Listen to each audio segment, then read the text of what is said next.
पिछले कुछ सालों से बैंक के दिवालिया होने की खबरें कुछ अत्यधिक आने लगी हैं।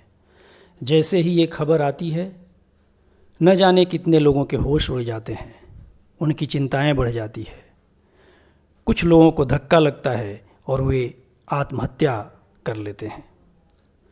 आज से 100 साल पहले इसी विषय पर कथाकार प्रेमचंद ने एक कहानी लिखी थी। फरवरी मार्च 1919 में यह कहानी उर्दू पत्रिका कहकशा में प्रकाशित हुई थी। उस दौर में जब प्रेमचंद ने यह कहानी लिखी, बैंक के दिवालिया होने पर कुछ लोग उसको बचाने के लिए आए थे, जिनकी वजहों से बैंक दिवालिया हो रहा था। उनके भीतर बची थी संवेदना, मनुष्यता और लोगों की चिंता। पर आज मामला कुछ और है। आज जैसे ही बैंक दिवाला होता है, जो इसके लिए जिम्मेवार होते हैं वे चुपके से देश छोड़कर भाग जाते हैं। अब सुनिए प्रेमचंद की कहानी बैंक का दिवाला। लखनऊ नेशनल बैंक के दफ्तर में लाला साईं दास आराम कुर्सी पर लेटे हुए शेयरों के भाव देख रहे थे और सोच रहे थे कि इस बार हिस्सेदारों को मुनाफा कहाँ से दिया जाएगा। चाय, कोयला या जूट के हिस्से खरीदने, चांदी, सोने या रुई का सट्टा करने का इरादा करते, लेकिन नुकसान के भय से कुछ तय न कर पाते थे। नाज के व्यापार में इस बार बड़ा घाटा रहा। हिस्सेदारों के ढाढ़स के लिए हानि लाभ का कल्पित ब्यौरा दिखाना पड़ा और नफ़ा पूंजी से देना पड़ा। इससे फिर नाज के व्यापार में हाथ डालते जी कांपता था। पर रुपए को बेकार डाल रखना असंभव था।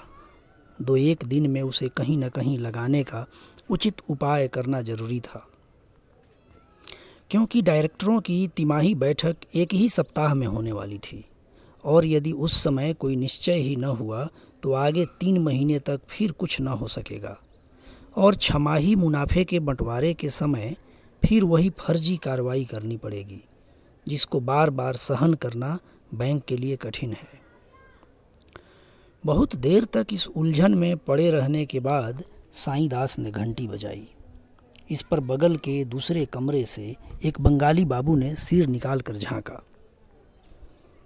साईं दास, ताज़ा स्टील कंपनी को एक पत्र लिख दीजिए कि अपना नया बैलेंस शीट भेज दे। बाबू, उन लोगों को रुपए का गरज नहीं, चिट्ठी का जवाब नहीं देता। साईं दास, अच्छा, नागपुर की स्वदेशी मिल को लिखिए। बाबू, उसका कारोबार अच्छा नहीं है, अभी उसके मजदूरों ने हड़ताल किया था, 2 महीना तक मिल बंद रहा। साईं दास, अजी कहीं तो लिखो भी, तुम्हारी समझ में सारी दुनिया बेईमानों से भरी है। बाबू, बाबा, लिखने को तो हम सब जगह लिख दें, मगर खाली लिख देने से तो कुछ लाभ नहीं होता। लाला साईं दास अपनी कुल प्रतिष्ठा और मर्यादा के कारण बैंक के मैनेजिंग डायरेक्टर हो गए थे, पर व्यवहारिक बातों से अपरिचित थे। यही बंगाली बाबू इनके सलाहकार थे और बाबू साहब को किसी कारखाने या कंपनी पर भरोसा न था। इन्हीं के अविश्वास के कारण पिछले साल बैंक का रुपया संदूक से बाहर न निकल सका था और अब वही रंग फिर दिखाई देता था। साईं दास को इस कठिनाई से बचने का कोई उपाय न सूझता था। न इतनी हिम्मत थी कि अपने भरोसे किसी व्यापार में हाथ डालें। बेचैनी की दशा में उठकर कमरे में टहलने लगे कि दरबान ने आकर खबर दी, बरहल की महारानी की सवारी आई है। लाला साईं दास चौंक पड़े। बरहल की महारानी को लखनऊ आए 3-4 दिन हुए थे और हरेक के मुंह से उन्हीं की चर्चा सुनाई देती थी। कोई उनके पहनावे पर मुग्ध था, कोई सुंदरता पर, कोई उनकी स्वच्छंद वृत्ति पर, यहाँ तक कि उनकी दासियाँ और सिपाही आदि भी लोगों की चर्चा के पात्र बने हुए थे। रॉयल होटल के द्वार पर दर्शकों की भीड़ लगी रहती है। कितने ही शौकीन बेफिक्रे लोग इतर फरोश, बजाज या तंबाकूगर का वेश धरकर उनका दर्शन कर चुके थे। जिधर से महारानी की सवारी निकल जाती, दर्शकों के ठाठ लग जाते थे। वाह वाह, क्या शान है! ऐसी इराकी जोड़ी लाट साहब के सिवा किसी राजा रईस के यहाँ तो शायद ही निकले। और सजावट भी क्या खूब है भाई, ऐसे गोरे आदमी तो यहाँ भी दिखाई नहीं देते। यहाँ के रईस तो मृगांक, चंद्रोदय और ईश्वर जाने क्या क्या खाक बला खाते हैं, पर किसी के बदन पर तेज या प्रकाश का नाम नहीं। ये लोग न जाने क्या भोजन करते और किस कुएं का पानी पीते हैं कि जिसे देखिए ताज़ा सेव बना हुआ है। यह सब जलवायु का प्रभाव है। बरहल उत्तर दिशा में नेपाल के समीप अंग्रेजी राज्य में एक रियासत थी।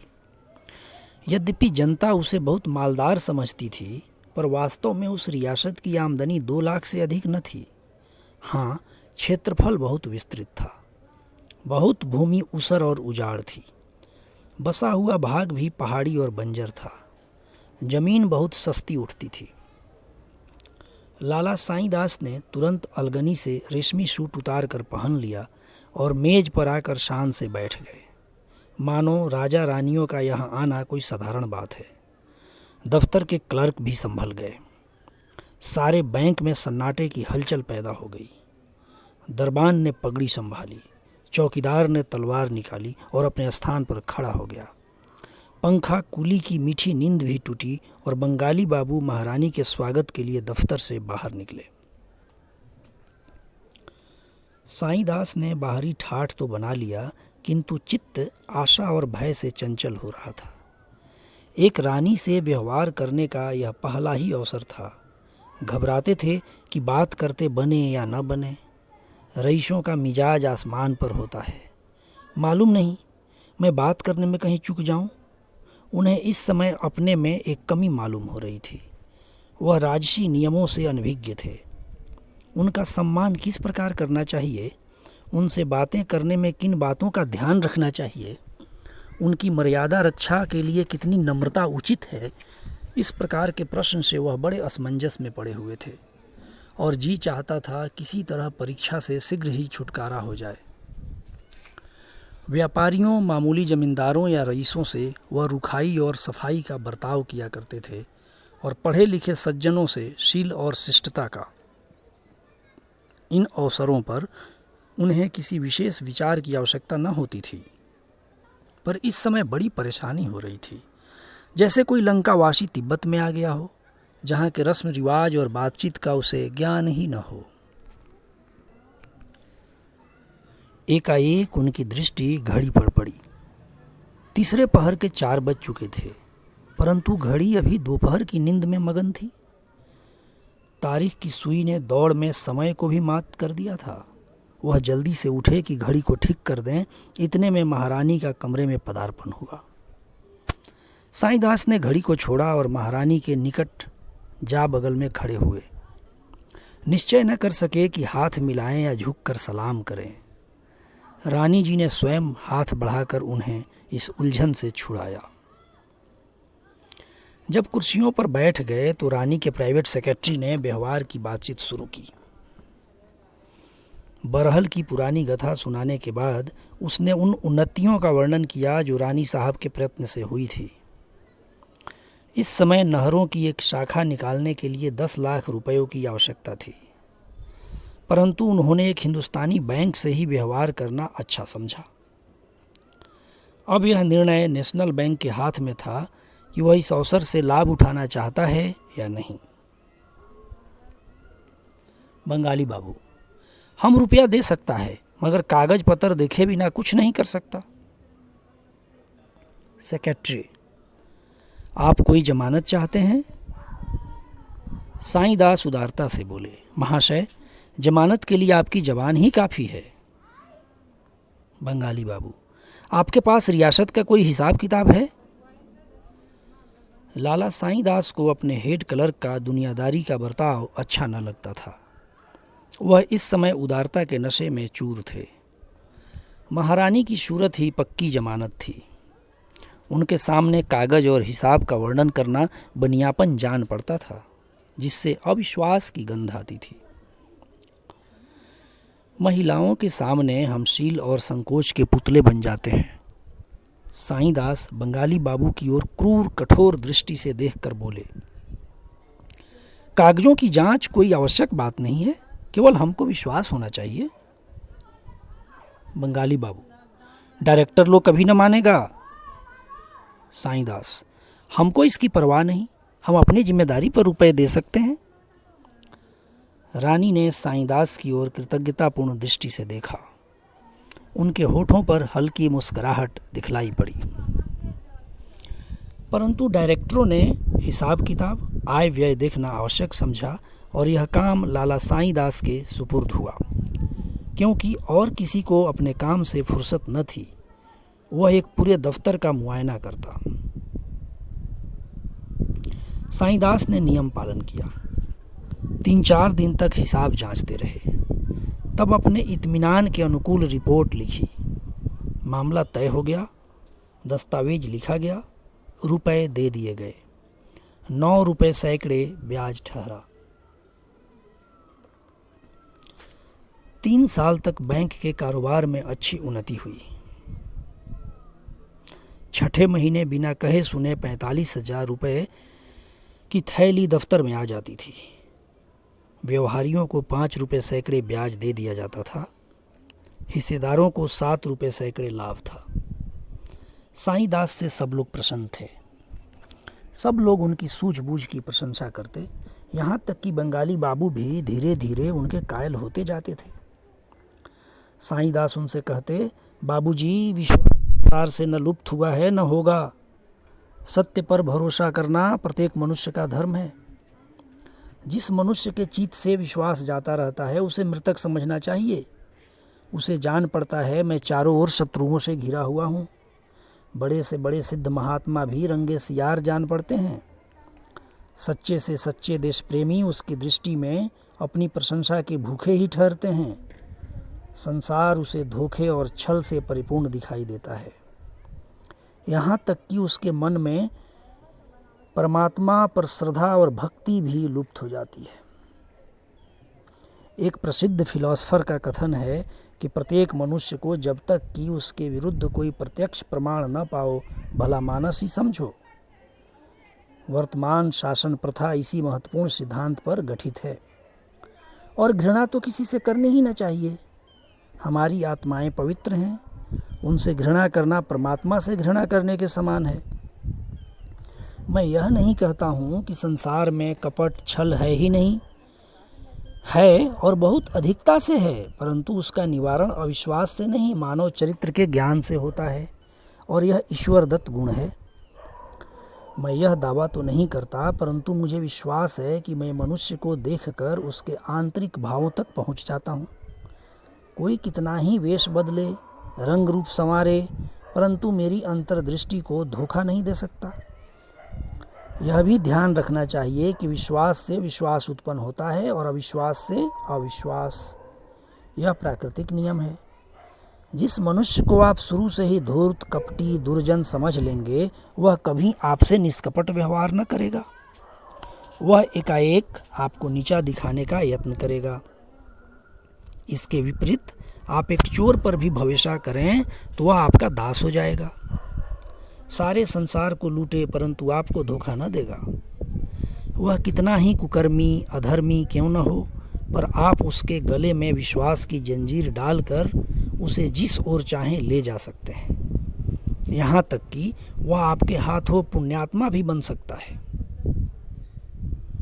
बंगाली बाबू के पास इन दार्शनिक तर्कों का कोई उत्तर न था। चौथे वर्ष की पहली तारीख थी। लाला साईं-दास बैंक के दफ्तर में बैठे डाकिये की राह देख रहे थे। आज बरहल से 45,000 रुपये आवेंगे। अब की इनका इरादा था कि कुछ सजावट के सामान और मोल ले लें। अब तक बैंक में टेलीफोन नहीं था, उसका भी तखमीना मंगा लिया था। आशा की आभा चेहरे से झलक रही थी। बंगाली बाबू से हंस कर रहे थे। उन्होंने हंस कर कह रहे थे, इस तारीख को मेरे हाथों में अदवदा के खुजली होने लगती है। आज भी हथेली खुजला रही है। कभी दफ्तरी से कहते, अरे मियाँ शराफत, जरा सगुन तो विचारो, सिर्फ सूद ही सूद आ रहा है या दफ्तर वालों के लिए नजराना शुक्राना भी। आशा का प्रभाव कदाचित स्थान पर भी होता है। बैंक भी आज खुला हुआ दिखाई पड़ता था। डाकिया ठीक समय पर आया। साईं दास ने लापरवाही से उसकी ओर देखा। उसने अपनी थैली से कई रजिस्ट्री लिफाफे निकाले। साईं दास ने लिफाफों को उड़ती निगाहों से देखा। बरहल का कोई लिफाफा न था, न बीमा, न मुहर, न वह लिखावट। कुछ निराशा सी हुई। जी में आया डाकिये से पूछें कोई रजिस्ट्री रह तो नहीं गई, पर रुक गए। दफ्तर के क्लर्कों के सामने इतना अधैर्य अनुचित था। किंतु जब डाकिया चलने लगा तब उनसे न रहा गया। पूछ ही बैठे, अरे भाई, कोई बीमा का लिफाफा रह तो नहीं गया? आज उसे आना चाहिए था। डाकिये ने कहा, सरकार, भला ऐसी बात हो सकती है?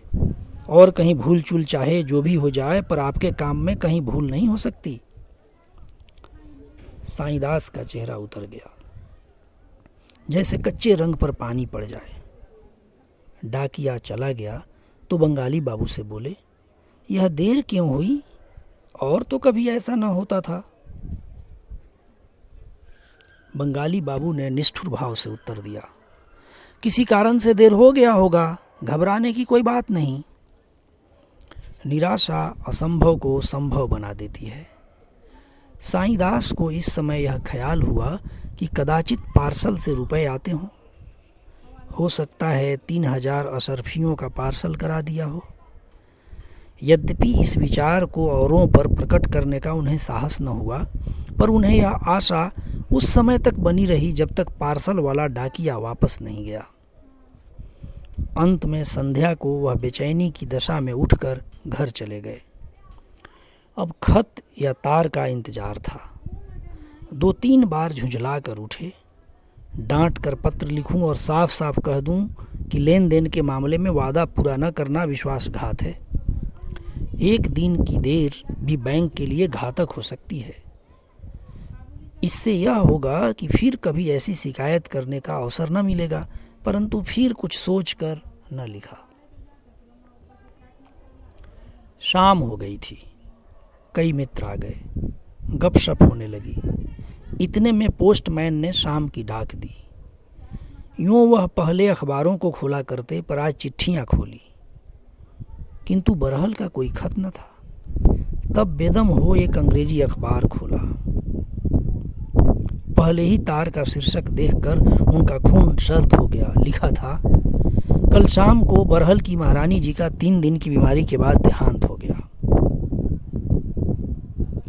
इसके आगे एक संक्षिप्त नोट में यह लिखा हुआ था, बरहल की महारानी की अकाल मृत्यु केवल इस रियासत के लिए ही नहीं किंतु समस्त प्रांत के लिए शोकजनक घटना है। बड़े बड़े वैद्यराज अभी रोग की परख भी न कर पाए थे कि मृत्यु ने काम तमाम कर दिया। रानी जी को सदैव अपनी रियासत की उन्नति का ध्यान रहता था।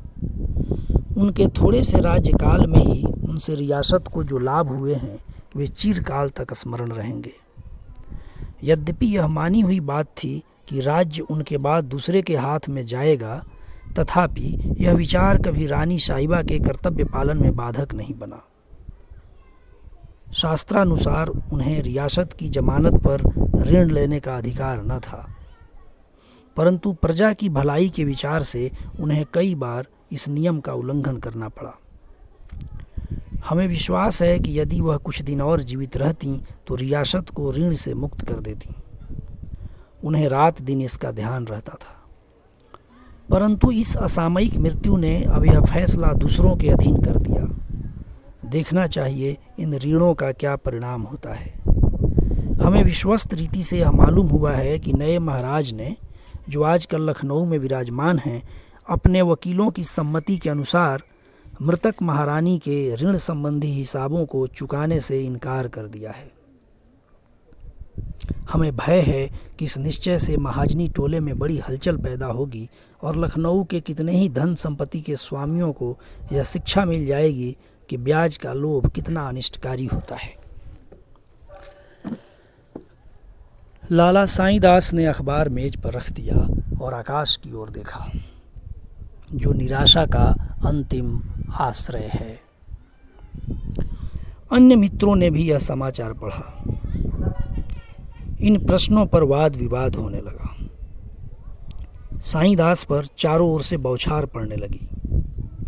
सारा दोष उन्हीं के सिर पर मढ़ा गया और उनकी चिरकाल की कार्यकुशलता और परिणामदर्शिता मिट्टी में मिल गई। बैंक इतना बड़ा घाटा सहने में असमर्थ था। अब यह विचार उपस्थित हुआ कि कैसे उसके प्राणों की रक्षा की जाए। शहर में यह खबर फैलते ही लोग अपने रुपए वापस लेने के लिए आतुर हो गए। सुबह से शाम तक लेनदारों का तांता लगा रहता था। जिन लोगों का धन चालू हिसाब में जमा था उन्होंने तुरंत निकाल लिया। कोई उज्र न सुना। यह उसी पत्र के लेख का फल था कि नेशनल बैंक की साख उठ गई। धीरज से काम लेते तो बैंक संभल जाता, परंतु आंधी और तूफान में कौन नौका स्थिर रह सकती है। अंत में खजांची ने टाट उलट दिया। बैंक की नसों से इतनी रक्तधाराएं निकली कि वह प्राण रहित हो गया। 3 दिन बीत चुके थे। बैंक घर के सामने सहस्रों आदमी एकत्र थे। बैंक के द्वार पर सशस्त्र सिपाहियों का पहरा था। नाना प्रकार की अफवाहें उड़ रही थीं। कभी खबर उड़ती लाला साईंदास ने विष पान कर लिया। कोई उनके पकड़े जाने की सूचना लाता था। कोई कहता था डायरेक्टर हवालात के भीतर हो गए। एकाएक सड़क पर से एक मोटर निकली और बैंक के सामने आकर रुक गई। किसी ने कहा बरहल के महाराज की मोटर है। इतना सुनते ही सैकड़ों मनुष्य मोटर की ओर घबराए हुए दौड़े और उन लोगों ने मोटर को घेर लिया। कुंवर जगदीश सिंह महारानी की मृत्यु के बाद वकीलों से सलाह लेने लखनऊ आए थे। बहुत कुछ सामान भी खरीदना था। वे इच्छाएं जो चिरकाल से ऐसे सुअवसर की प्रतीक्षा में बंधी थी, पानी की भांति राह पाकर उबली पड़ती थी। यह मोटर आज ही ली गई थी। नगर में एक कोठी लेने की बातचीत हो रही थी। बहुमूल्य विलास वस्तुओं से लदी एक गाड़ी बरहल के लिए चल चुकी थी। यहाँ भीड़ देखी तो सोचा कोई नवीन नाटक होने वाला है। मोटर रोक दी। इतने में सैकड़ों की भीड़ लग गई। कुंवर साहब ने पूछा, यहाँ आप लोग क्यों जमा हैं? कोई तमाशा होने वाला है क्या? एक महाशय जो देखने में कोई बिगड़े रईस मालूम होते थे बोले, जी हाँ, बड़ा मजेदार तमाशा है। कुंवर, किसका तमाशा है? वह आदमी, तकदीर का। कुंवर महाशय को यह उत्तर पाकर आश्चर्य तो हुआ, परंतु सुनते आए थे कि लखनऊ वाले बात बात में बात निकाला करते हैं, अतः उसी ढंग से उत्तर देना आवश्यक हुआ। बोले, तकदीर का खेल देखने के लिए यहाँ आना हो तो आवश्यक नहीं। लखनवी महाशय ने कहा, आपका कहना सच है, लेकिन दूसरी जगह यह मज़ा कहाँ। यहाँ सुबह से शाम तक के बीच भाग्य ने कितनों को धनी से निर्धन और निर्धन से भिखारी बना दिया। सवेरे जो लोग महल में बैठे थे उन्हें इस समय वृक्ष की छाया भी नसीब नहीं। जिनके द्वार पर सदावर्त खुले थे उन्हें इस समय रोटियों के लाले पड़े हैं। अभी 1 सप्ताह पहले जो लोग काल, गति, भाग्य के खेल और समय के फेर को कवियों की उपमा समझते थे, इस समय उनकी आह और करुण क्रंदन वियोगियों को भी लज्जित करता है। ऐसे तमाशे और कहाँ देखने में आवेंगे। कुंवर ने कहा, जनाब, आपने तो पहेली को और गाढ़ा कर दिया। देहाती हूँ, मुझसे साधारण तौर से बात कीजिए। इस पर एक सज्जन ने कहा, साहब, यह नेशनल बैंक है, इसका दिवाला निकल गया है। आदाब अर्ज, मुझे पहचाना? कुंवर साहब ने उसकी ओर देखा तो मोटर से कूद पड़े और उनसे हाथ मिलाते हुए बोले, अरे मिस्टर नसीम, तुम यहाँ कहाँ? भाई, तुमसे मिलकर बड़ा आनंद हुआ। मिस्टर नसीम कुंवर साहब के साथ देहरादून कॉलेज में पढ़ते थे। दोनों साथ साथ देहरादून की पहाड़ियों पर सैर करते थे। परंतु जब से कुंवर महाशय ने घर के झंझटों से विवश होकर कॉलेज छोड़ा, तब से दोनों मित्रों में भेंट न हुई थी। नसीम भी उनके आने के कुछ समय पीछे अपने घर लखनऊ चले आए थे। नसीम ने उत्तर दिया, शुक्र है आपने पहचाना तो, कहिए अब तो 12:15 है, कुछ दोस्तों की भी सुध है। कुंवर, सच कहता हूँ तुम्हारी याद हमेशा आया करती थी। कहो, आराम से तो हो, मैं रॉयल होटल में टिका हूँ, आज आओ तो इत्मीनान से बातचीत हो। नसीम, जनाब इत्मीनान तो नेशनल बैंक के साथ चला गया, अब तो रोजी की फिक्र सवार है। जो कुछ जमा पूंजी थी सब आपको भेंट हुई, इस दिवाले ने फ़कीर बना दिया। अब आपके दरवाजे पर आकर धरना दूंगा। कुंवर, तुम्हारा घर है, बेखटके आओ, मेरे साथ ही क्यों न चलो। क्या बतलाऊं, मुझे कुछ भी ध्यान न था कि मेरे इनकार करने का यह फल होगा। जान पड़ता है बैंक ने बहुतेरों को तबाह कर दिया। नसीम, घर घर मातम छाया हुआ है, मेरे पास तो इन कपड़ों के सिवा और कुछ नहीं रहा। इतने में एक तिलकधारी पंडित जी आ गए और बोले, साहब आपके शरीर पर वस्त्र तो है, यहाँ तो धरती आकाश कहीं ठिकाना नहीं। राघोजी पाठशाला का अध्यापक हूँ, पाठशाला का सब धन इसी बैंक में जमा था। 50 विद्यार्थी इसी के आश्रय संस्कृत पढ़ते और भोजन पाते थे। कल से पाठशाला बंद हो जाएगी। दूर दूर के विद्यार्थी हैं, वह अपने घर किस तरह पहुँचेंगे ईश्वर ही जाने। एक महाशय जिनके सिर पर पंजाबी ढंग की पगड़ी थी, गाढ़े का कोट और चमरौदा जूता पहने हुए थे, आगे बढ़ाए और नेतृत्व के भाव से बोले, महाशय इस बैंक के फेल्योर ने कितने ही इंस्टीट्यूशनों को समाप्त कर दिया। लाला दीनानाथ का अनाथालय अब एक दिन भी नहीं चल सकता, उसके 1 लाख रुपए डूब गए। अभी 15 दिन हुए मैं डेपुटेशन से लौटा तो 15,000 रुपये अनाथालय कोष में जमा किए थे, मगर अब कहीं कौड़ी का ठिकाना नहीं। एक बूढ़े ने कहा, साहब मेरी तो जिंदगी भर की कमाई मिट्टी में मिल गई, अब कफन का भी भरोसा नहीं। धीरे धीरे और लोग भी एकत्र हो गए और साधारण बातचीत होने लगी। प्रत्येक मनुष्य अपने पास वाले को अपनी दुख कथा सुनाने लगा। कुंवर साहब आधे घंटे तक नसीम के साथ खड़े ये विपत कथाएं सुनते रहे। ज्यों ही मोटर पर बैठे और होटल की ओर चलने की आज्ञा दी, त्यों ही उनकी दृष्टि एक मनुष्य पर पड़ी जो पृथ्वी पर सिर झुकाए बैठा था। यह एक अहिर था जो लड़कपन में कुंवर साहब के साथ खेला था। उस समय उनमें ऊंच नीच का विचार न था। कबड्डी खेले, साथ पेड़ों पर चढ़े और चिड़ियों के बच्चे चुराए थे। जब कुंवर जी देहरादून पढ़ने गए, तब यह अहिर का लड़का शिवदास अपने बाप के साथ लखनऊ चला आया। उसने यहाँ एक दूध की दुकान खोल ली थी। कुंवर साहब ने उसे पहचाना और उच्च स्वर से पुकारा, अरे शिवदास इधर देखो। शिवदास ने बोली सुनी, परंतु सिर ऊपर न उठाया। वह अपने स्थान पर बैठा ही कुंवर साहब को देख रहा था।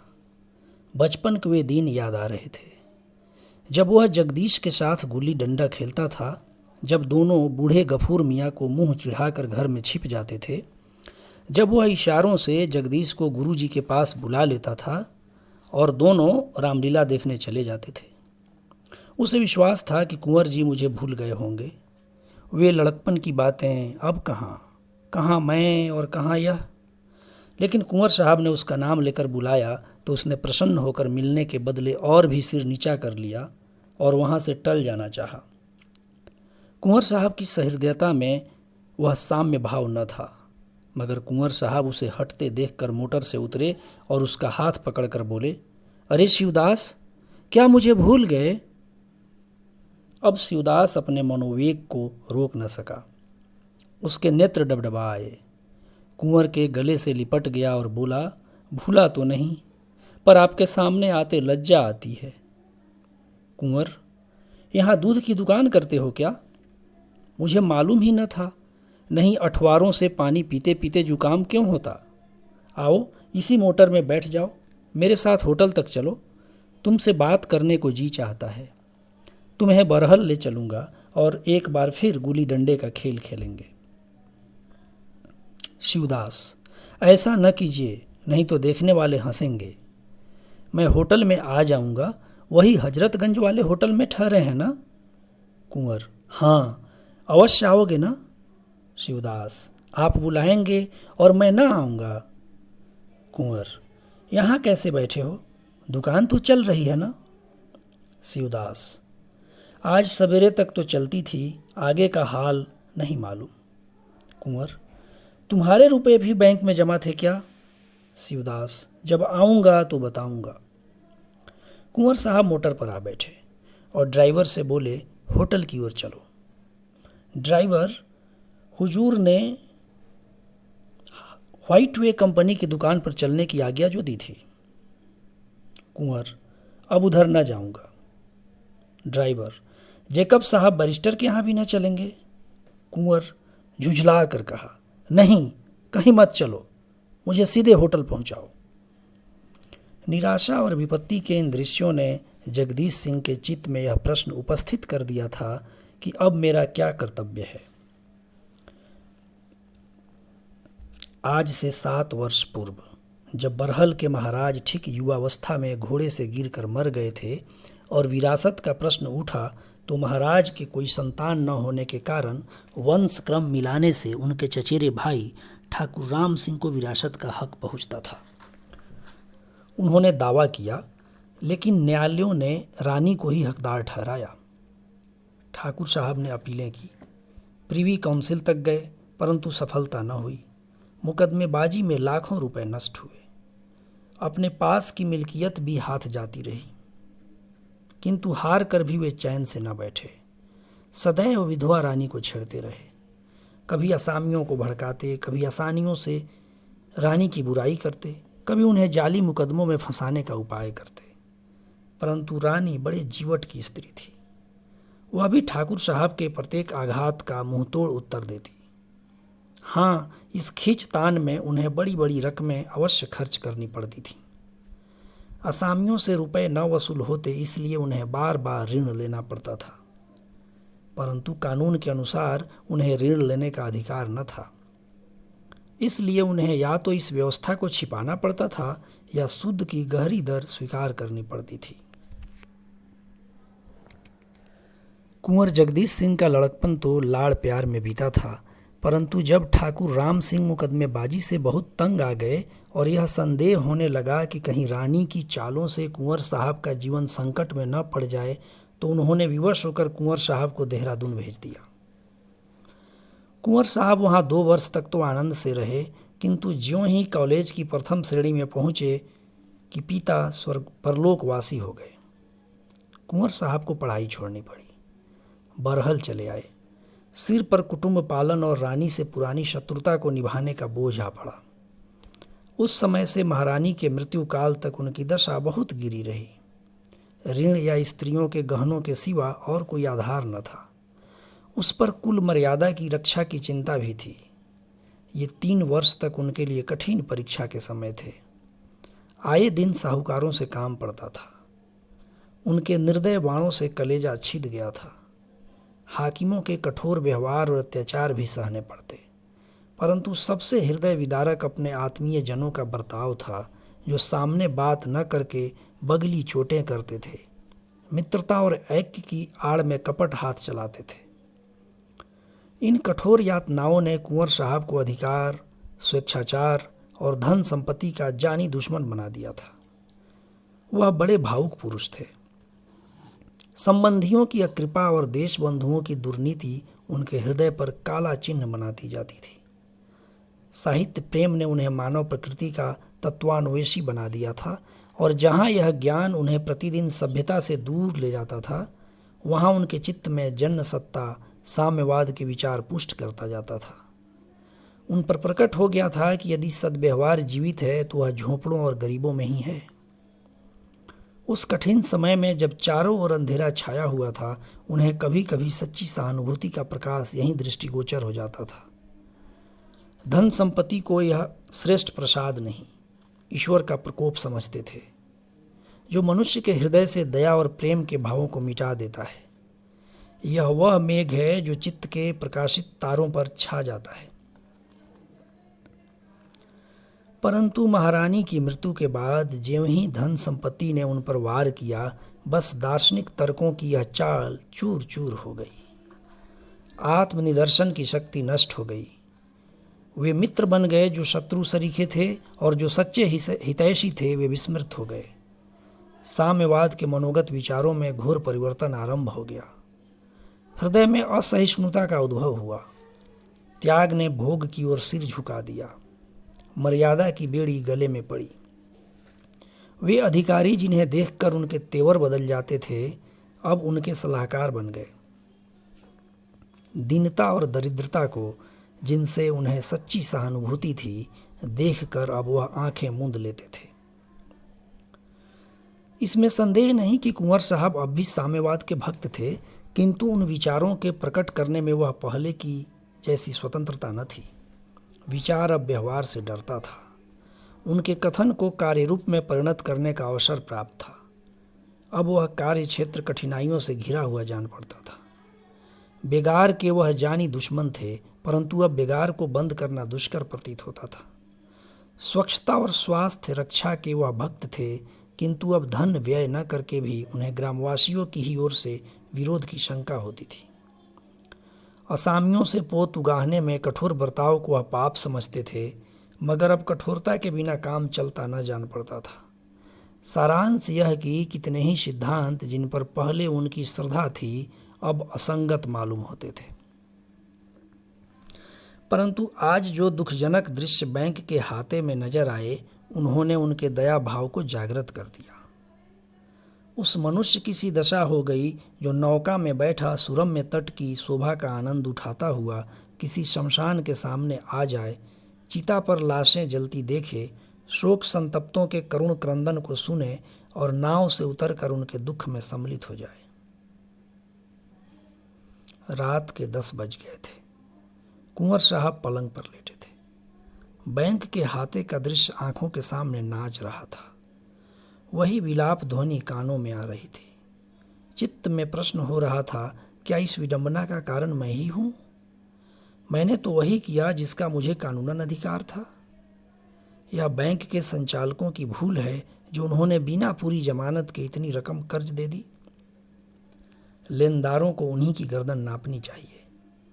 मैं कोई खुदाई फौजदार नहीं हूं कि दूसरों की नादानी का फल भोगूं।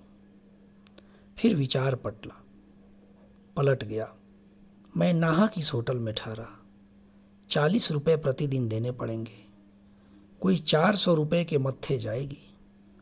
इतना सामान भी व्यर्थ ही लिया। क्या आवश्यकता थी? मखमली गद्दे की कुर्सियों या शीशे की सजावट से मेरा गौरव नहीं बढ़ सकता। कोई साधारण मकान 5 रुपये पर ले लेता तो क्या काम न चलता? मैं और साथ के सब आदमी आराम से रहते। यही न होता कि लोग निंदा करते। इसकी क्या चिंता?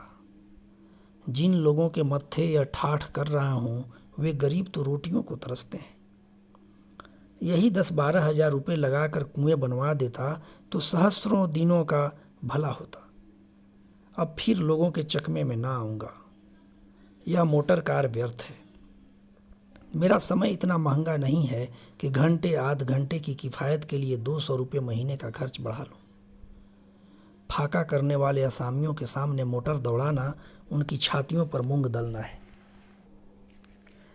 माना कि वे रोब में आ जाएंगे।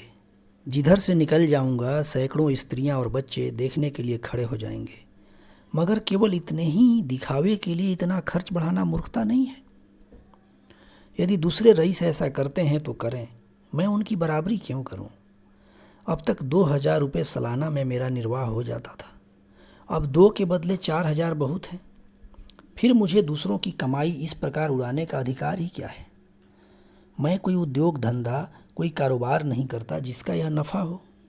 यदि मेरे पुरखों ने हठधर्मी जबरदस्ती से इलाका अपने हाथों में रख लिया तो मुझे उनके लूट के धन में शरीक होने का क्या अधिकार है? जो लोग परिश्रम करते हैं,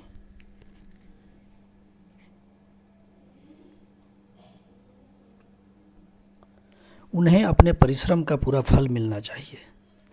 राज्य उन्हें केवल दूसरों के हाथों से बचाता है। उसे इस सेवा का उचित मुआवजा मिलना चाहिए।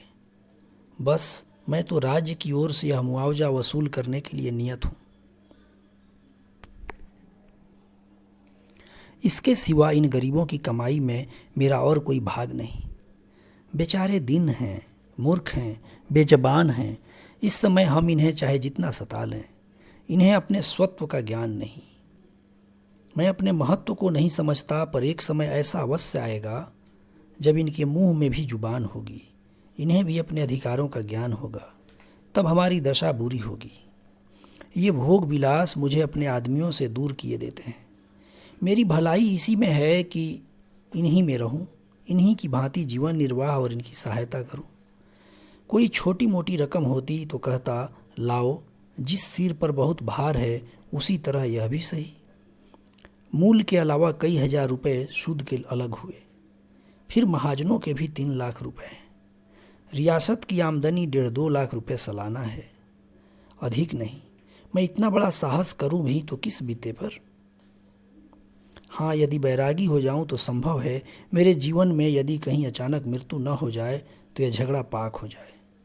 इस अग्नि में कूदना अपने संपूर्ण जीवन, अपनी उमंगों और अपनी आशाओं को भस्म करना है। इन दिनों की प्रतीक्षा में मैंने क्या क्या कष्ट नहीं भोगे। पिताजी ने इस चिंता में प्राण त्याग किया। यह शुभ मुहूर्त हमारी अंधेरी रात के लिए दूर का दीपक था। हम इसी के आश्रय जीवित थे। सोते जागते सदैव इसी की चर्चा रहती थी। इससे चित्त को कितना संतोष और कितना अभिमान था। भूखे रहने के दिन भी हमारे तेवर मैले न होते थे।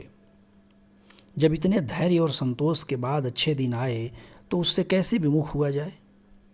फिर अपनी ही चिंता तो नहीं। रियासत की उन्नति की कितनी ही स्कीमें सोच चुका हूँ। क्या अपनी इच्छाओं के साथ उन विचारों को भी त्याग दूँ? इस अभागी रानी ने मुझे बुरी तरह फंसाया। जब तक जीती रही कभी चैन से न बैठने दिया। मरी तो मेरे सिर पर यह बला डाल दी। परंतु मैं दरिद्रता से इतना डरता क्यों हूँ? दरिद्रता कोई पाप नहीं है। यदि मेरा त्याग हजारों घरानों को कष्ट और दुर्वस्था से बचाए तो मुझे उससे मुंह न मोड़ना चाहिए। केवल सुख से जीवन व्यतीत करना ही मेरा ध्येय नहीं है। हमारी मान प्रतिष्ठा और कृति सुख भोग ही से तो नहीं हुआ करती। राज मंदिरों में रहने वालों और विलास में रत प्राणा प्रताप को कौन जानता है। यह उनका आत्मसमर्पण और कठिन व्रत पालन ही है जिसने उन्हें हमारी जाति का सूर्य बना दिया है।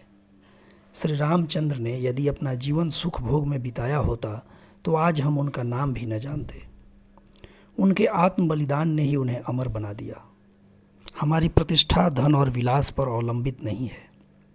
मैं मोटर पर सवार हुआ तो क्या, और टट्टू पर चढ़ा तो क्या, होटल में ठहरा तो क्या, और किसी मामूली घर में ठहरा तो क्या।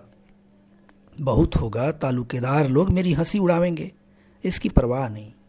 मैं तो हृदय से चाहता हूँ कि उन लोगों से अलग अलग रहूँ। यदि इतनी निंदा से सैकड़ों परिवारों का भला हो जाए तो मैं मनुष्य नहीं।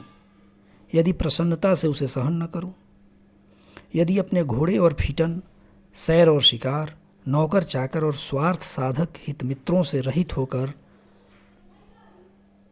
मैं अमीर गरीब कुटुंबों का, विधवाओं अनाथों का भला न कर सकूं, तो मुझे इसमें कदापि विलंब न करना चाहिए।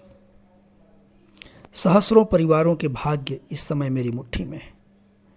मेरा सुख भोग इसके लिए विष और मेरा आत्म संयम उनके लिए अमृत है। मैं अमृत बन सकता हूँ, विष क्यों बनूं?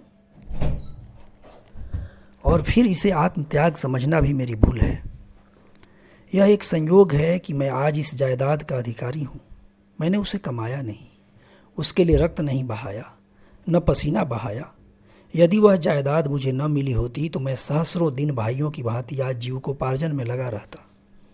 मैं क्यों न भूल जाऊं कि मैं इस राज्य का स्वामी हूँ। ऐसे ही अवसरों पर मनुष्य की परख होती है।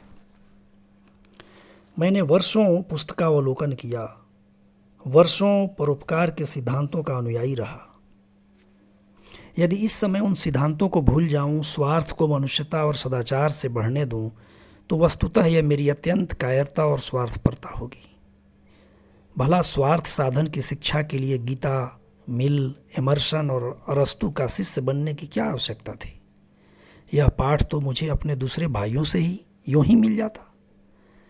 प्रचलित प्रथा से बढ़कर और कौन गुरु था? साधारण लोगों की भांति क्या मैं भी स्वार्थ के सामने सिर झुका दूं? तो फिर विशेषता क्या रही? नहीं, मैं विवेक बुद्धि का खून न करूंगा। जहां पुण्य कर सकता हूं पाप न करूंगा। परमात्मन, तुम मेरी सहायता करो। तुमने मुझे राजपूत घर में जन्म दिया है। मेरे कर्म से इस महान जाति को लज्जित न करो। नहीं, कदापि नहीं। यह गर्दन स्वार्थ के सम्मुख न झुकेगी। मैं राम, भीष्म और प्रताप का वंशज हूँ। शरीर सेवक न बनूंगा। कुंवर जगदीश सिंह को इस समय ऐसा ज्ञात हुआ मानो वह किसी ऊंची मीनार पर चढ़ गए हैं। चित्त अभिमान से पूरित हो गया, आंखें प्रकाशमान हो गईं, परंतु एक ही क्षण में इस उमंग का उतार होने लगा। ऊंची मीनार के नीचे की ओर आंखें गई, सारा शरीर कांप उठा। उस मनुष्य की सी दशा हो गई जो किसी नदी के तट पर बैठा उसमें कूदने का विचार कर रहा हो। उन्होंने सोचा, क्या मेरे घर के लोग मुझसे सहमत होंगे? यदि मेरे कारण वे सहमत भी हो जाएं तो क्या मुझे अधिकार है कि उनके साथ उनकी इच्छाओं का भी बलिदान करूं? और तो और माता जी कभी न मानेंगी और कदाचित भाई लोग भी अस्वीकार करें। रियासत की हैसियत को देखते हुए वे कम से कम 10,000 सालाना के हिस्सेदार हैं और उनके भाग में किसी प्रकार का हस्तक्षेप नहीं कर सकता। मैं केवल अपना मालिक हूँ, परंतु मैं भी तो अकेला नहीं हूँ। सावित्री स्वयं चाहे मेरे साथ आग में कूदने को तैयार हो, किंतु अपने प्यारे पुत्र को इस आंच के समीप कदापि न आने देगी। कुंवर महाशय और अधिक न सोच सके। वह एक विकल दशा में पलंग पर से उठ बैठे और कमरे में टहलने लगे। थोड़ी देर बाद उन्होंने जंगले के बाहर की ओर झांका और किवाड़ खोलकर बाहर चले गए। चारों ओर अंधेरा था। उनकी चिंताओं की भांति सामने अपार भयंकर गोमती नदी बह रही थी। वह धीरे धीरे नदी के तट पर चले गए और देर तक वहां टहलते रहे। आकुल हृदय को जल तरंगों से प्रेम होता है, शायद इसीलिए कि लहरें व्याकुल हैं। उन्होंने अपने चंचल चित्त को फिर एकाग्र किया। यदि रियासत की आमदनी से ये सब वृत्तियां दी जाएंगी तो ऋण का सुध निकलना भी कठिन होगा। मूल का तो कहना ही क्या आय में वृद्धि नहीं हो सकती? अभी अस्तबल में 20 घोड़े हैं, मेरे लिए एक काफ़ी है। नौकरों की संख्या 100 से कम न होगी, मेरे लिए 2 भी अधिक हैं। यह अनुचित है कि अपने ही भाइयों से नीच सेवाएं कराई जाए। उन मनुष्यों को मैं अपने सिर की ज़मीन दे दूंगा, सुख से खेती करेंगे और मुझे आशीर्वाद देंगे। बगीचों के फल अब तक डालियों की भेंट हो जाते थे, अब उन्हें बेचूंगा और सबसे बड़ी आमदनी तो बयाई की है। केवल महेशगंज के बाजार से 10,000 रुपये आते हैं। यह सब आमदनी महंत जी उड़ा ले जाते हैं। उनके लिए 1,000 रुपये साल होना चाहिए। अब कि इस बाजार का ठेका दूंगा, 8,000 से कम न मिलेंगे। इन मदों से 25,000 रुपये की वार्षिक आय होगी। सावित्री और लल्ला लड़के के लिए 1,000 रुपये काफ़ी हैं। मैं सावित्री से स्पष्ट कह दूंगा कि या तो 1,000 रुपये मासिक लो या मेरे साथ रहो, या रियासत की आधी आमदनी ले लो और मुझे छोड़ दो। रानी बनने की इच्छा हो तो खुशी से बनो, परंतु मैं राजा न बनूंगा। अचानक कुंवर साहब के कानों में आवाज आई, राम नाम सत्य है। उन्होंने पीछे मुड़कर देखा। कई मनुष्य एक लाश लिए आते थे। उन लोगों ने नदी किनारे चिता बनाई और उसमें आग लगा दी। 2 स्त्रियां चिघाड़ कर रो रही थीं। इस विलाप का कुंवर साहब के चित्त पर कुछ प्रभाव न पड़ा। वह चित्त में लज्जित हो रहे थे कि मैं कितना पाषाण हृदय हूँ। एक दिन मनुष्य की लाश जल रही है, स्त्रियां रो रही हैं और मेरा हृदय तनिक भी नहीं पसीजता। पत्थर की मूर्ति की भांति खड़ा हूँ। एक बारगी स्त्री ने रोते हुए कहा, हाय मेरे राजा, तुम्हें विष कैसा मीठा लगा। यह हृदय विदारक विलाप सुनते ही कुंवर साहब के चित्त में एक घाव सा लग गया। करुणा सजग हो गई और नेत्र अश्रुपूर्ण हो गए। कदाचित इसने विष पान करके प्राण दिए हैं। हाय, उसे विष कैसे मीठा लगा? इसमें कितनी करुणा है, कितना दुख, कितना आश्चर्य। विष तो कड़वा पदार्थ है, क्यों कर मीठा हो गया? कटु विष के बदले जिसने अपने मधुर प्राण दे दिए, उस पर कोई बड़ी मुसीबत पड़ी होगी। ऐसी ही दशा में विष मधुर हो सकता है। कुंवर साहब तड़प गए। कारुणिक शब्द बार बार उनके हृदय में गूंजते थे। अब उनसे वहां खड़ा न रहा गया। वह उन आदमियों के पास आए। एक मनुष्य से पूछा, क्या बहुत दिनों से बीमार थे? इस मनुष्य ने कुंवर साहब की ओर आंसू भरे नेत्रों से देखकर कहा, नहीं साहब, कहाँ की बीमारी। अभी आज संध्या तक भली भांति बातें कर रहे थे। मालूम नहीं संध्या को क्या खा लिया कि खून की कै होने लगी। जब तक वैद्यराज के यहाँ जाएं तब तक आंखें उलट गई, नाड़ी छूट गई। वैद्यराज ने आकर कहा, अब क्या हो सकता है। अभी कुल 22-23 वर्ष की अवस्था थी। ऐसा पट्ठा सारे लखनऊ में नहीं था। कुंवर ने पूछा, कुछ मालूम हुआ विष क्यों खाया? उस मनुष्य ने संदेह दृष्टि से देखकर कहा, महाशय, और तो कोई बात नहीं हुई। जब से यह बड़ा बैंक टूटा है बहुत उदास रहते थे। कोई 1000 रुपये बैंक में जमा किए थे। घी, दूध, मलाई की बड़ी दुकान थी। बिरादरी में मान था। वह सारी पूंजी डूब गई।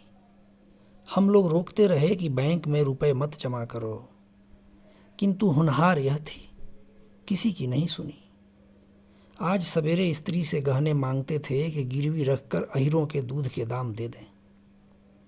उससे बातों बातों में झगड़ा हो गया, बस न जाने क्या खा लिया।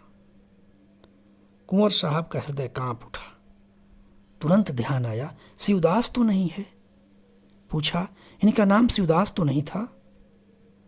उस मनुष्य ने विस्मय से देखकर कहा, हाँ, यही नाम था। क्या आपसे जान पहचान थी? कुंवर, हाँ, हम और यह बहुत दिनों तक बरहल में साथ साथ खेले थे। आज शाम को वह हमसे बैंक में मिले थे। यदि उन्होंने मुझसे तनिक भी चर्चा की होती तो मैं यथाशक्ति उनकी सहायता करता। शोक, गहरा शोक। उस मनुष्य ने तब ध्यानपूर्वक कुंवर साहब को देखा और जाकर स्त्रियों से कहा, चुप हो जाओ, बरहल के महाराज आए हैं। इतना सुनते ही शिवदास की माता जोर जोर से सिर पटकती और रोती हुई आकर कुंवर के पैरों पर गिर पड़ी।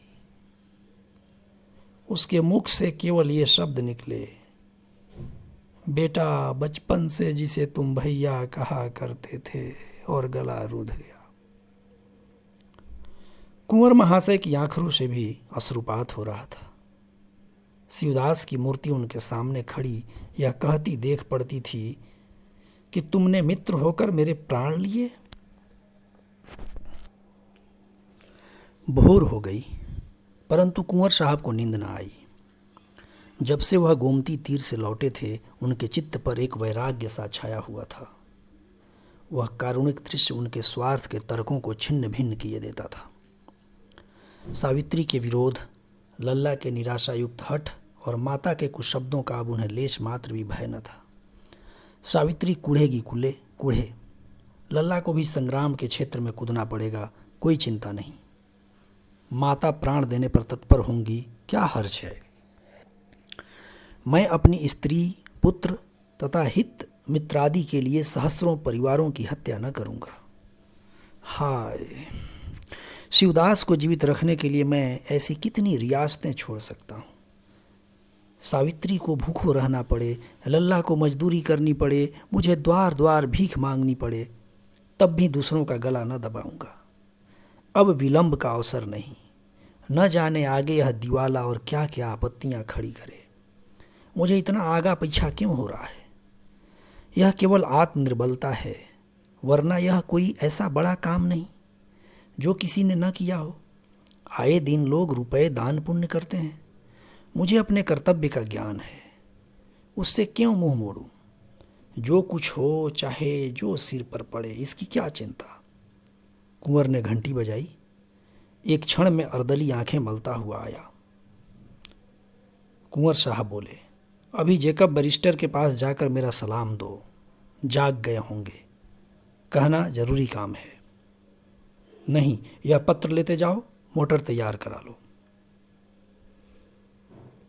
मिस्टर जेकब ने कुंवर साहब को बहुत समझाया कि आप इस दलदल में न फंसें, नहीं तो निकलना कठिन होगा।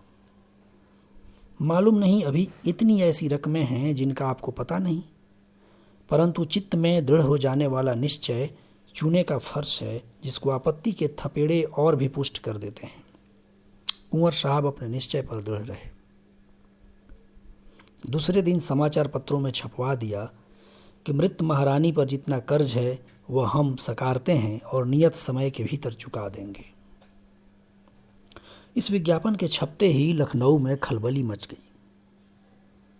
बुद्धिमानों की सम्मति में यह कुंवर महाशय की नितांत भूल थी और जो लोग कानून से अनभिज्ञ थे उन्होंने सोचा इसमें अवश्य कोई भेद है। ऐसे बहुत कम मनुष्य थे जिन्हें कुंवर साहब की नीयत की सच्चाई पर भी विश्वास आया, परंतु कुंवर साहब का बखान चाहे न हुआ हो, आशीर्वाद की कमी न थी। बैंक के हजारों गरीब लेनदार सच्चे हृदय से उन्हें आशीर्वाद दे रहे थे। एक सप्ताह तक कुंवर साहब को सिर उठाने का अवकाश न मिला। मिस्टर जेकब का विचार सत्य सिद्ध हुआ। देना प्रतिदिन बढ़ता जाता था। कितने ही प्रोनोट ऐसे मिले जिनका उन्हें कुछ भी पता न था। जौहरियों और अन्य बड़े बड़े दुकानदारों का लेना भी कम न था। अंदाजन 13-14 लाख का था। मीजान 20 लाख तक पहुंचा। कुंवर साहब घबराए। शंका हुई ऐसा न हो कि उन्हें भाइयों का गुजारा भी बंद करना पड़े, जिसका उन्हें कोई अधिकार नहीं था। यहाँ तक कि 7वें दिन उन्होंने कई साहूकारों को भला बुरा कर सामने से दूर किया। जहाँ ब्याज की दर अधिक थी उसे कम कराया। जिन रकमों की मियादें बीत चुकी थी उनसे इनकार कर दिया। उन्हें साहूकारों पर क्रोध आता था, उनकी कठोरता पर गुस्सा। उनके विचार से महाजनों को डूबते धन का एक भाग पाकर ही संतोष कर लेना चाहिए था। इतनी खींचतान करने पर भी कुल 19 लाख से कम न हुआ। कुंवर साहब इन कामों से अवकाश पाकर एक दिन नेशनल बैंक की ओर जा निकले। बैंक खुला हुआ था। मृतक शरीर में प्राण आ गए थे। लेनदारों की भीड़ लगी हुई थी। लोग प्रसन्नचित्त लौटे जा रहे थे। कुंवर साहब को देखते ही सैकड़ों मनुष्य बड़े प्रेम से उनकी ओर दौड़े। किसी ने रोकर, किसी ने पैरों पर गिरकर और किसी ने सभ्यतापूर्वक अपनी कृतज्ञता प्रकट की। वह बैंक के कार्यकर्ताओं से भी मिले। लोगों ने कहा इस विज्ञापन ने बैंक को जीवित कर दिया। बंगाली बाबू ने लाला साईं दास की आलोचना की। वह समझता था संसार में सब मनुष्य भला मानस है। हमको उपदेश करता था, अब उसकी आंख खुल गई है। अकेला घर में बैठा रहता है, किसी को मुंह नहीं दिखाता। हम सुनता है वह वहां से भाग जाना चाहता था, परंतु बड़ा साहब बोला भागेगा तो तुम्हारा ऊपर वारंट जारी कर देगा। अब साईं दास की जगह बंगाली बाबू मैनेजर हो गए थे। इसके बाद कुंवर साहब बरहल आए। भाइयों ने यह वृतांत सुना तो बिगड़े, अदालत की धमकी दी। माता जी को ऐसा धक्का पहुंचा कि वह उसी दिन बीमार होकर एक ही सप्ताह में इस संसार से विदा हो गई। सावित्री को भी चोट लगी, पर उसने केवल संतोष ही नहीं किया, पति की उदारता और त्याग की प्रशंसा भी की। रह गए लाल साहब। उन्होंने जब देखा कि अस्तबल से घोड़े निकले जाते हैं, हाथी मकनपुर के मेले में बिकने के लिए भेज दिए गए हैं और कहार विदा किए जा रहे हैं, तो व्याकुल होकर पिता से बोले, बाबूजी, यह सब नौकर घोड़े हाथी कहाँ जा रहे हैं? कुंवर, एक राजा साहब के उत्सव में। लाल जी, कौन से राजा? कुंवर, उनका नाम राजा दीन सिंह है। लाल जी, कहाँ रहते हैं? कुंवर, दरिद्रपुर। लाल जी, तो हम भी जाएंगे। कुंवर, तुम्हें भी ले चलेंगे, परंतु इस बारात में पैदल चलने वालों का सम्मान सवारों से अधिक होगा। लाल जी, तो हम भी पैदल चलेंगे। कुंवर, वहाँ परिश्रमी मनुष्यों की प्रशंसा होती है। लाल जी, तो हम सबसे ज़्यादा परिश्रम करेंगे। कुंवर साहब के दोनों भाई 5-5 हजार रुपये गुजारा लेकर अलग हो गए। कुंवर साहब अपने और परिवार के लिए कठिनाई से 1000 सालाना का प्रबंध कर सके, पर यह आमदनी एक रईस के लिए किसी तरह पर्याप्त नहीं थी। अतिथि अभ्यागत प्रतिदिन टिके ही रहते थे। इन सब का सत्कार करना पड़ता था। बड़ी कठिनाई से निर्वाह होता था। इधर 1 वर्ष से शिवदास के कुटुंब का भार भी सिर पर पड़ा, परंतु कुंवर साहब कभी अपने निश्चय पर शोक नहीं करते। उन्हें कभी किसी ने चिंतित नहीं देखा। उनका मुखमंडल धैर्य और सच्चे अभिमान से सदैव प्रकाशित रहता है। साहित्य प्रेम पहले से था, अब बागवानी से प्रेम हो गया है। अपने बाग में प्रातः काल से शाम तक पौधों की देखरेख किया करते हैं और लाल साहब तो पक्के कृषक होते दिखाई देते हैं। अभी 9-10 वर्ष से अधिक अवस्था नहीं है, लेकिन अंधेरे मुंह खेत पहुंच जाते हैं। खाने पीने की भी सुध नहीं रहती। उनका घोड़ा मौजूद है, परंतु महीनों उस पर नहीं चढ़ते। उनकी यह धुन देखकर कुंवर साहब प्रसन्न होते हैं और कहा करते हैं, रियासत के भविष्य की ओर से निश्चिंत हूँ। लाल साहब कभी इस पाठ को न भूलेंगे। घर में संपत्ति होती तो सुख भोग शिकार दुराचार के सिवा और क्या सूझता। संपत्ति बेचकर हमने परिश्रम और संतोष खरीदा, और यह सौदा बुरा नहीं। सावित्री इतनी संतोषी नहीं। वह कुंवर साहब के रोकने पर भी असामियों से छोटी मोटी भेंट ले लिया करती है और कुल प्रथा नहीं तोड़ना चाहती। कहानी पाठ राजीव रंजन गिरी। शुक्रिया।